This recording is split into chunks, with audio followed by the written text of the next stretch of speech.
Bonjour à tous et bienvenue dans cette nouvelle vidéo sur le rappel de cours sur complément de calcul algébrique et trigonométrie. Donc, on va faire la suite du cours de la semaine dernière où on s'est arrêté sur les sommes et produits. On va finir en fait toute cette section du programme. Donc, commençons directement par le petit b, résolution de petits systèmes linéaires par la méthode du pivot. Un système linéaire à coefficient réel à deux ou trois équations à deux ou trois inconnues. Donc, il faut savoir résoudre des trucs de ce style AX plus BY égale E et CX plus DY égale F, avec A, B, C, D, E, F des coefficients quelconques, donc ils peuvent être réels, en soi ils peuvent être complexes, hein, il n'y a vraiment pas de problème. Et l'idée est de résoudre ce genre de système par la méthode du pivot, où en fait le but c'est de en fait, avoir un truc triangulaire comme ça. Donc en fait on veut transformer ce truc en un système de la forme AX plus BY égale E et DY égale F. Ici, j'ai un 0 en fait. Comme ça, ici, on peut diviser par D, on a Y, Y on le met en haut et on obtient X parce que du coup, il n'y a plus de Y. Et c'est comme ça qu'on fait pour résoudre les systèmes. Donc la méthode de l'algorithme du pivot de Gauss nous permet en fait de raisonner par équivalence, ce qui fait que c'est beaucoup plus élégant que faire par des substitutions, où là, on raisonne par implication. Donc, on note les opérations qu'on effectue sur les lignes et les colonnes. Donc, les pivots, c'est fait sur ligne. Donc, pas besoin donc on fait pas des trucs sur les colonnes, on fait que des trucs sur les lignes et on écrit quelle opération on fait. LI échange avec LJ. LI reçoit lambda LI et LI reçoit lambda LI plus lambda LJ, pardon. Voilà. Donc, essentiellement, en colle, on va vous demander, on vous donne un système quelconque et on vous demande de trouver les solutions à ce système. Donc, il y a une interprétation géométrique avec une intersection de droite et de plan, puisqu'une équation, ici, AX plus BY égale E, c'est une équation de plan. CX plus DY égale F, c'est une équation de plan. Et l'intersection entre deux plans, dans le plan, c'est une droite. Euh, c'est comme ça qu'il faut voir les choses. Alors bien sûr, si on prend un plan dans le plan, vous avez l'espace tout entier. Mais ici, enfin, pour dessiner le plan, faut le voir dans R3 en fait. Donc A plus BY égale E, vous voyez ça hein, dans le plan dans R3 comme en terminale. Et du coup, les plans peuvent être parallèles, ils peuvent être confondus, etc. Enfin, vous avez vu ce genre de choses. On va généraliser cette méthode de pivot de Gauss par des matrices, et ça, ce sera l'objet des chapitres qui vont suivre, mais là, c'est juste pour manipuler ces petits systèmes. Ensuite, on passe aux inégalités, donc relation d'ordre sur R, compatible avec les opérations intervalles sur R, donc ça, c'est des rappels de, euh, du collège-lycée, c'est juste, on définit ce symbole-là, voilà, avec le strict, et on essaie de regarder comment ça marche, les opérations sur les inégalités, que c'est une relation d'ordre. Donc, ça veut dire qu'une relation d'ordre, je rappelle, ça, c'est au programme que pour les MPSI. On a la réflexivité, qui demande que pour tout x appartenant à R, x est plus petit que x, ça c'est vrai. On a la transitivité, donc ça c'est des propriétés vous avez déjà vues, hein. Donc vous me donnez x, y, z des réels. Bah, si x est plus petit que y et y plus petit que z, alors x est bien plus petit que z. C'est naturel. Et l'antisymétrie, donc ça c'est une propriété qu'on utilise très très souvent, sans se rendre compte en fait, qui consiste à dire que si on se donne deux réels tels que x plus petit que y et y plus petit que x, alors x égale y. Voilà. Ensuite, valeur absolue, inégalité triangulaire. Donc là, ce qu'il faut voir dans les valeurs absolues de inégalité triangulaire, c'est à quoi ça ressemble x moins a égale b. Voilà. Et à quoi ça ressemble x moins a plus petit que b et x moins a plus grand que b. Alors, le moins a, c'est juste une translation, donc faut pas en avoir peur. Il faut juste regarder, vous avez un axe comme ça. Là, vous faites la valeur absolue.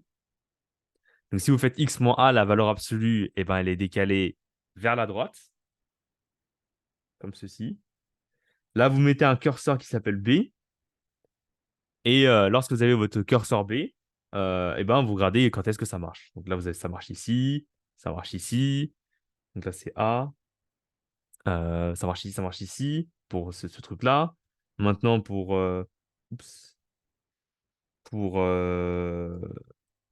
l'inégalité inférieure ou égale, donc là, on veut être en dessous de B, hein. Donc ça va être ce morceau-là.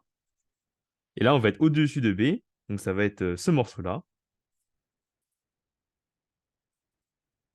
Voilà.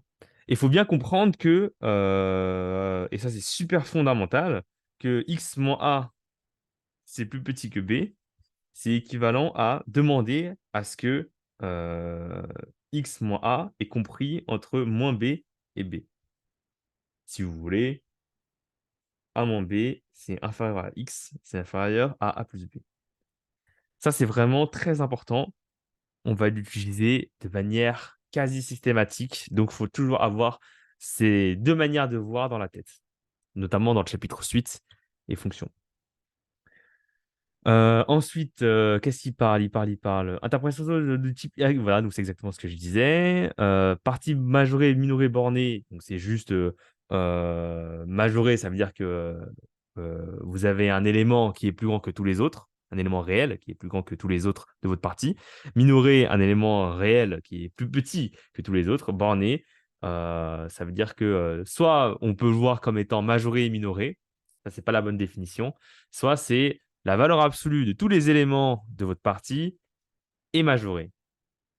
Hein. Donc, borné, comment on le voit, comment faut le voir A borné lorsque il existe M appartenant à R, tel que pour tout X appartenant à A, la valeur absolue de X est plus petit que M. Bien sûr, si une partie est bornée, elle est majorée et minorée, et la réciproque est vraie. Mais c'est plutôt comme ça qu'il faut le voir, parce qu'en fait, ce truc-là se généralise. On peut parler de partie bornée de C, alors que pourtant, on peut pas parler de partie majorée de C, puisque bah, il n'y a pas de relation dedans dans C, comme vous allez le voir plus tard. Partie entière d'un nombre réel, donc c'est la notation X. Donc il y a deux manières de voir. Soit c'est l'antinaturel qui vérifie l'inégalité partie entière de X plus petit que X, plus petit que partie entière, strictement, pardon, que partie entière de X plus 1. Ça, c'est l'unique entier qui vérifie ça, puisque tout réel est compris entre deux entiers. Consécutif, pardon, que sinon c'est trivial. Et cet entier consécutif est unique. Soit on le voit comme l'entier inférieur de x le plus proche.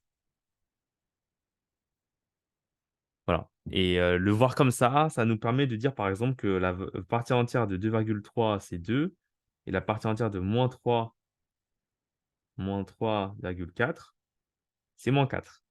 L'entier naturel, l'entier inférieur le plus proche. Voilà. Donc ça, c'est plutôt comment on le voit conceptuellement et ça, c'est plutôt comment on l'utilise parce que quand on écrit une partie entière, il faut toujours écrire une inégalité. Donc soit vous écrivez celle-là, où vous mettez le x au milieu, soit vous écrivez la manière où vous mettez la valeur, la partie entière de x au milieu. Ça dépend ce que vous voulez. Voilà. Donc voilà pour les inégalités. C'est juste pour les manipuler, hein, savoir les manipuler. Ensuite, on passe à la trigo. Il y a beaucoup de trucs en trigo. Donc, vous avez un formulaire de trigonométrie à connaître. Donc, il y en a un qui est très bien. Il suffit de taper, moi je tape développement limité en zéro. Limité en zéro. Ouais, blablabla, ouais, oui. Oui. Ça va être ça, je pense. Voilà, développement limité usuel en zéro. Ça, c'est un truc que vous retrouvez dans les bouquins qui s'appellent c'est HK. Comment ça s'appelle? Annales concours. Images. Voilà, ce genre de bouquin là, Annales corrigées 2023. Et ben, ce genre de bouquin, à la fin, il y a exactement ce truc. Voilà. Donc là, les développements limités usuels en zéro, ça vous allez le voir courant janvier à peu près. Série entière, c'est l'année prochaine. Dérivés usuels, ça, vous pouvez déjà commencer à les connaître. Bon, il y en a qui sont totalement saugrenus. Voilà, il y a quand même des dérivés trucs importants, XN, etc. Ça, c'est important. Voilà, important, important, important, important. Cotangente, on l'utilise pas souvent, mais en physique, on l'utilise. CH, SSTH, CoTH, arc-sin, arc-cos, arc-tangente, arc-SH, arc-CH, arc-TH, voilà. Primitive usuelle, pareil, blablabla. Puissance et inverse de fonction usuelle, ça c'est un peu plus délicat. Vous pouvez les connaître si vous voulez. Fonction dérivée de fonction réciproque, ça peut être pas si mal, en tout cas le début. Ça et ça, c'est pas si mal. Le reste, c'est un peu. Voilà. Et la trigonométrie, donc les premières propriétés, voilà. Définition, etc. Propriétés, les relations avec arctangente, les formules, cos carré plus sin carré égale 1, l'addition par arc, angle moitié, formule de Moivre, trigonométrie parabolique, arc représentant trigonométrique. Enfin, il y a vraiment plein de choses de quoi s'amuser. Voilà. Donc, si vous voulez connaître si vous voulez un formulaire, celui-là est pas mal du tout. Je rappelle, j'ai tapé développement limité visuel en 0 et j'ai trouvé un truc qui fait 11 pages. Je vous le mettrai peut-être, je vous le mettrai en description. Donc, je reprends. Voilà. Donc, le start trigo. Il faut savoir tracer un start trigo de manière, entre guillemets, réflexe. C'est-à-dire que quand il faut en tracer un, vous devez le tracer sans que l'examinateur vous le dise. Donc, hop, petit start trigo. On fait juste ça, hein. Ça suffit. Et là, on peut faire plein de trucs. Par exemple, là, je mets un angle X. Donc là, le cosinus, ça se lit sur l'axe des abscisses et le sinus sur l'axe des ordonnées. Donc là, je vais avoir cos x. Et là, je vais avoir sin x. Et là, l'idée, c'est qu'on peut retrouver à quasiment tout le formulaire avec juste un dessin. Donc, par exemple, si je rajoute, si je fais pi moins x, donc je me retrouve ici. OK? Donc, je vais le refaire. Je l'ai fait avec vous. Je vais le refaire comme ça. Voilà, c'est un peu mal dessiné. Mon cercle n'est pas super bien fait. Voilà. Qu'est-ce qui se passe? Ce qui se passe, c'est que du coup, le sinus, il est invariant. Là, le sinus, c'est l'ordonnée, c'est toujours la même chose. Donc, on trouve que sin de pi moins x, c'est égal à sin x. Par contre, le cosinus, il est passé de l'autre côté. Donc, il est devenu négatif. Donc, cos de pi moins x, c'est égal à moins cos x. Voilà. Et vous retrouvez en fait quasiment toutes les formules à base de pi moins x, pi plus x, pi sur 2 moins x, pi sur 2 plus x moins pi sur... Enfin, voilà. Quand il y a du pi sur 2, vous savez faire comme il le demande ici. Voilà. Les gens doivent savoir résoudre en s'aidant du cercle trigonométrique. Donc, il faut savoir résoudre des équations trigonométriques. Donc, je refais le petit rappel de terminale parce que c'est important et mes élèves en colle ne le savent pas et ça me dérange un peu. C'est ce genre de choses où vous voulez résoudre cos x égale a. On va dire que a est compris entre moins 1 et 1 et c'est un argument sympa. Donc, je vais plutôt écrire cos a en fait. Voilà. Là, il y a plusieurs solutions. Il y a x égale a modulo de pi, ou congru à a modulo de pi, ou x congru à moins a modulo de pi. Parce que dans le cosinus, ça se lit ici. Donc, soit vous êtes l'angle qui est là, modulo de pi, donc, parce que vous ne pouvez pas déterminer votre angle à 2 pi près. Enfin, vous pouvez déterminer à votre angle que à 2 pi près, justement. Soit vous êtes en dessous, parce que le cosinus est pareil, et là, vous êtes égal à moins a modulo de pi. OK. Parce que du coup, le cos A, il peut se lire ici ou ici. Du coup, si le sinus, vous avez compris, le sinus, ça se lit comme ça. Donc, le sinus, soit il est là, soit il est là. Donc, on a un sin x égale sin b. C'est équivalent à x est congru à b modulo de pi, ou x congru à pi moins b modulo de pi. OK. Donc ça, il faut absolument savoir ça. Alors, cosinus, c'est sinus des angles usuels. Donc, c'est cosinus aux angles pi sur 6, pi sur 3, pi sur 2. Bien sûr, évidemment, en 0 et en pi. Et pareil pour le sinus. Donc ça, si vous avez du mal, vous pouvez aussi le voir par le cercle trigo. Ou alors, vous vous souvenez du graphe de sinus et de cosinus qui ressemble. Du coup, ça, c'est sinus. Voilà. Et ça, c'est cosinus. Alors, j'essaie de faire un truc bien. Hop.